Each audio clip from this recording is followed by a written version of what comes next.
Olá a todos, bem-vindos a mais uma sessão do Cineclube Murnau, um projeto do Azul de Saturno. Olá a todos, eu sou a Juliana Chaves, artista e cineasta. E eu sou Luiz Gustavo, artista visual, cineasta e professor. E hoje é Saturday.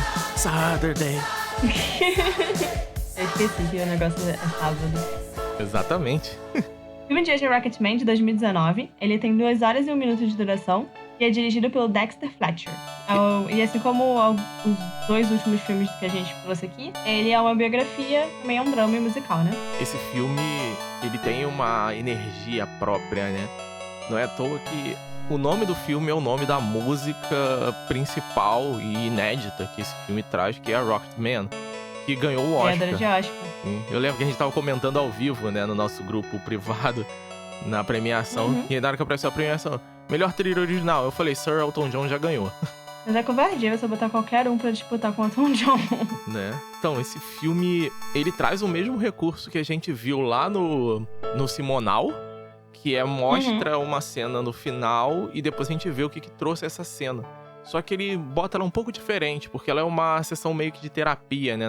Meio alcoólicos anônimos, narcóticos anônimos.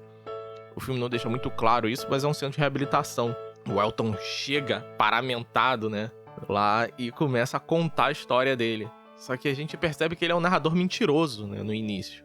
Ele só vai consertar e ser honesto no final. Ele fala pra todo mundo que teve... Na verdade, ele acaba se consertando no meio do caminho, assim. Isso. Porque...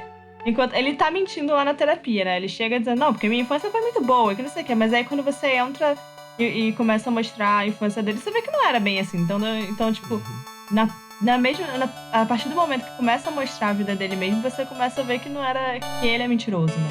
Isso. E isso é outro ponto também, né? No caso da terapia, né? Como você falou, que o filme começa com uma cena que depois vai tendo os flashbacks. Só que, diferente do Simonal, que você passa o filme inteiro dentro do flashback, basicamente, pra depois você chegar ao ponto... O flashback chegar ao ponto que começa a história. No caso do Elton John, ele vai indo e voltando, né? Porque você... Virou mexeu, volta pra aquela sala de terapia em que ele tá contando lá a parte da história e aí você volta pra história em si. Que não necessariamente esse voltar é realmente um flashback, né? É uma alegoria do que ele tá contando. Em parte é flashback, em parte é o sentimento dele da coisa. Tanto que às vezes, quando ele vai falar sobre a juventude dele, é uma sequência musical que liga ele da infância à juventude, assim. Ele cantando Saturday, né? E é uma sequência onírica, praticamente. Igual os grandes musicais. Na verdade, esse filme tem várias sequências desse tipo, né?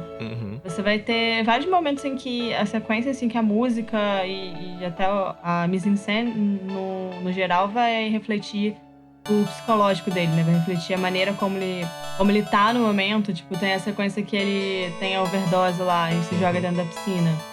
Ele toma os remédios. E se você olhar, tipo, a cena inteira ela tá meio blurzada, meio... Sabe? É meio... Tanto você quanto eles estão desorientados no momento, sabe? Isso. Assim como outras que também vão refletindo isso. Eu acho que a maior de todas no final, né? Sim. Que é quando a realidade se mistura com o videoclipe dele e o filme termina, né? É fantástico.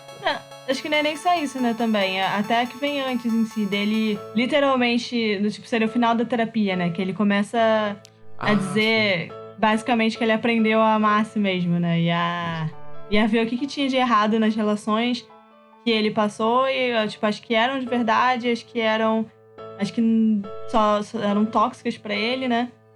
Ele aprende a perdoar. E aí você também. começa... E a perdoar também, exato. E aí você tem aquelas pessoas invadindo, de certa maneira, tipo, as pessoas da vida dele, né? Invadindo a sessão de terapia. Mas, na real, aquilo tá tudo na cabeça dele, né? A conversa que ele teve com ele mesmo. Até no final, ele abraçar ele mesmo criança, né? Sim. Seria, tipo, meio que a reconciliação dele com ele mesmo, né? Essa cena e esse filme inteiro, ele me fez vir na mente 2 coisas. Uma delas tem a ver, outra não tem nada a ver, mas tem a ver. A que tem tudo a ver é o Pink Floyd The Wall. Tanto na estética, quanto em alguns recursos narrativos ali. Tem muita coisa parecida, né? Até o lance da reconciliação no final. E dessa sessão da terapia, onde a pessoa vai e expulsa ela vê personificado, né, todos os demônios, entre aspas, dela, e tem que lidar com aquilo. E ao mesmo tempo também veio na minha mente o que não tem nada a ver, mas tem a ver, é o Omedetou Shinji, o final do Evangelion. No qual o Shinji... Então, é porque o final do Evangelion... Eu sei. Neon Genesis Evangelion é um anime de mecha. Muito longe. É um anime de robô gigante. Foi muito longe. Então, mas tem a ver. Olha só, vamos chegar lá. Tá bom. No final, o Shinji vem passando por vários problemas com a família dele. Isso aí é no Evangelho. Ele acaba entrando numa piração no final, no qual ele vai confrontando tudo que ele passou, todos os sentimentos. Ele acaba tendo que chegar num momento que ele perdoa o pai dele, que ele perdoa a Rei, que ele se entende como tal, e quando ele se aceita como ser humano e começa a ver, cara, eu posso ser feliz? E é quando todo mundo parabeniza ele, né? É quando acaba essa meio que sessão de terapia na mente dele. E a gente vê meio que isso nessa cena também, né? Ele confrontando todos os demônios dele, e a ponto de no final o mundo voltar a ser colorido, o mundo voltar a ter aquela alegria que a gente via na infância dele, que ele idealizava, mas ele não tinha, na fusão com o onírico do videoclipe. É por isso que vê essa doideira aí. Ok. Acho que a graça do cinema é isso também, né? Você fazer ligações com coisas que aparentemente não tem nada a ver. Sim. Mas na tua cabeça faz sentido. Eu ia falar outra coisa, mas agora eu buguei. Mas e aí, você que é fanática por musical, o que achaste desse? Esse filme é maravilhoso, não tem como ser ruim com Elton John, né? Né? Mas assim, eu lembrei que eu ia falar. É que eu ia falar que diferente do Simonal e do James Brown, que você vê o top, tipo, você vê o topo da carreira e aí, tipo, ele só decaindo e é isso, sabe? Acaba todo mundo meio que na bosta.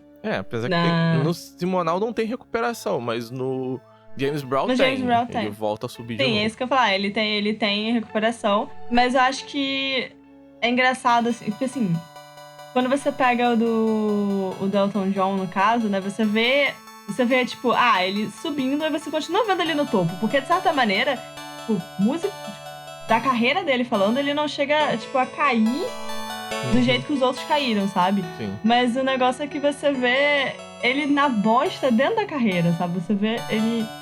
Nas relações pessoais todos dele, aqueles né? problemas...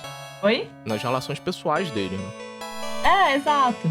E aí, tipo, eu acho que o final acaba sendo um pouco mais catártico, porque você vê ele se recuperando ali, sabe? E você meio que torce também pra ele se recuperar, até porque a gente sabe que ele vai se recuperar no final, porque ele tá aí até hoje, né? E bem, enfim, com uma família linda e tudo mais, enfim. Mas é isso, sabe? Eu acho que a catarse dele acaba sendo um pouco maior nesse ponto. Sim. Você falou de família, é o grande parte do tema desse filme, né?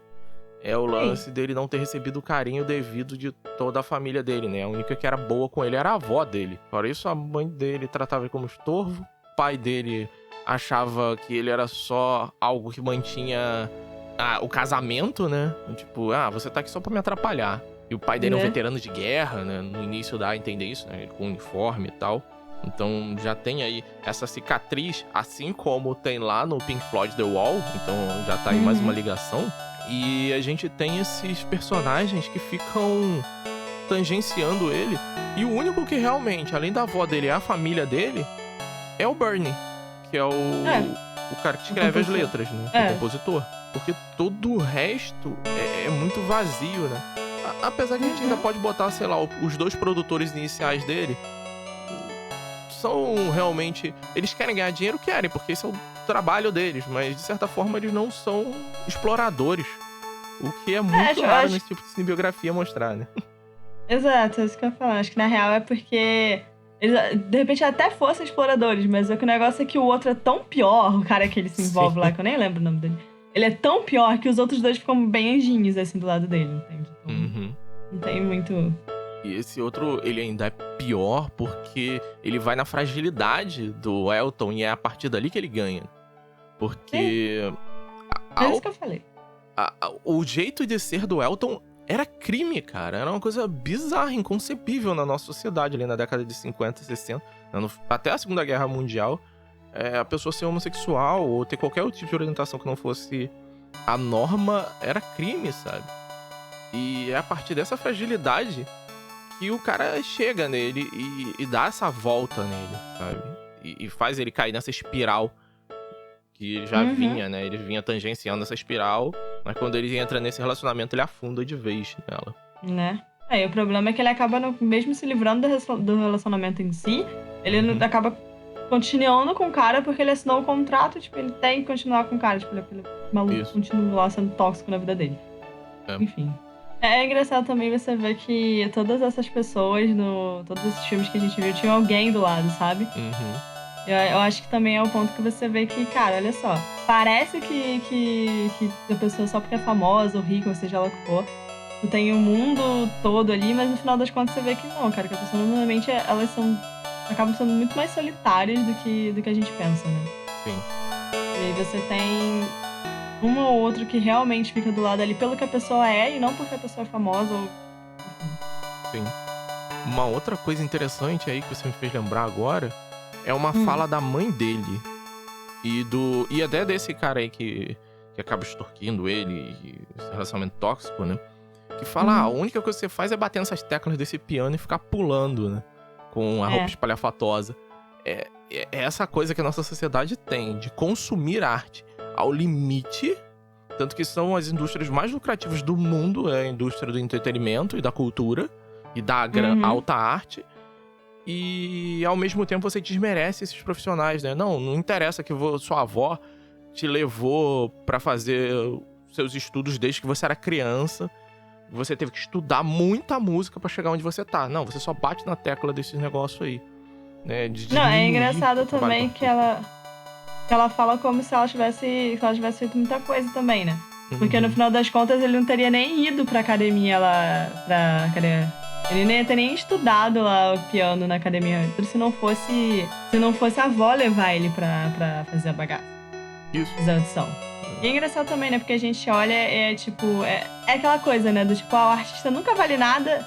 Até pra própria, se você pensar na própria cidade ou dentro das pessoas que conhecem, às vezes, tipo, tem sempre aquele que vai perguntar, tá, beleza, mas você só pinta, você só toca, você só faz isso ou você trabalha de verdade, sabe? Tipo... eu cansei de ouvir isso. E é engraçado como as pessoas nunca dão valor até a pessoa estourar, saca? Tipo, é tipo assim, fulano de tal só toca ali no barzinho, mas se aquela pessoa ficar famosa e falar, não, porque conhece fulano de tal desde a época que ele tocava naquele barzinho ali. Exatamente. É essa questão, né? As pessoas diminuem o trabalho do outro. Não, isso é dom. Então, tipo, você não trabalhou pra ter aquilo, pra ter aquela habilidade específica. Ou então, né? Isso aí qualquer um faz. Mas aquela pessoa não consegue viver sem aquilo. Então a gente vive nesse mundo contraditório. E o próprio Elton John, que é um gênio reconhecido mundialmente, sofria isso ainda mais da própria família, né? Isso também é uma coisa pra pensar, tipo, hoje, principalmente com questão de quarentena e tudo mais, é o povo falando que, tipo, não, porque arte não é um negócio fundamental, tipo, arte não é uma coisa que você precisa, mas aí tá todo mundo de quarentena vendo Netflix, ouvindo música e por aí vai, né? Mas arte não é fundamental, imagina. Tenta trabalhar ou viver num lugar feio, sem um centro estético artístico pra moldar aquele lugar. A gente enlouquece. Seres humanos... Nós somos feitos basicamente de duas coisas: comunicação e arte. Sem essas duas coisas, nós seres humanos não somos nada. Não existe humanidade sem essas duas coisas, né? E é triste ver, principalmente nesse momento que a gente tá vivendo, né? A classe artística tá sofrendo demais. Por exemplo, passou recentemente no Globo Repórter Globo Repórter não, desculpa, foi no Fantástico. Uma reportagem sobre as pessoas que foram despejadas porque não conseguiram pagar o aluguel. E quando foram entrevistar essas pessoas, que acabaram fazendo uma ocupação e tudo mais, o cara falou, eu sou músico, só que não tem mais lugar pra eu tocar, porque eu tocava em bar, tocava em festa, quarentena. O outro era fotógrafo, o outro era cenógrafo. Ou seja, toda a base, a estrutura da nossa indústria do cultural e artística totalmente jogada ao relento, né? Abandonada. No momento que a gente mais precisa deles e eles mais precisam de nós. Exato. Mas aí são reflexões para além do filme. Eu acho que a gente pode fechar com essa reflexão, então. Então, valeu, pessoal. Encerramos mais um mês com um excelente filme. Nota só um pequeno adendo aí. Faltou muito filme de música bom. Enquanto a gente tava terminando, a gente falou, cara, Born a Star. Ah, não, tem o da Elis. Não, tem Tim Maia. E foi vindo mais filme. Quem sabe em algum outro momento a gente Sem contar o musical também. Sem contar os musicais em si, né? Não necessariamente filmes só de atores. Né? Tentando de cantores e... Quem sabe em algum momento a gente volta nesse tema. Deixa suas sugestões aí. Qual o musical que você mais gosta? Então, valeu, pessoal. Até a próxima. Casinha.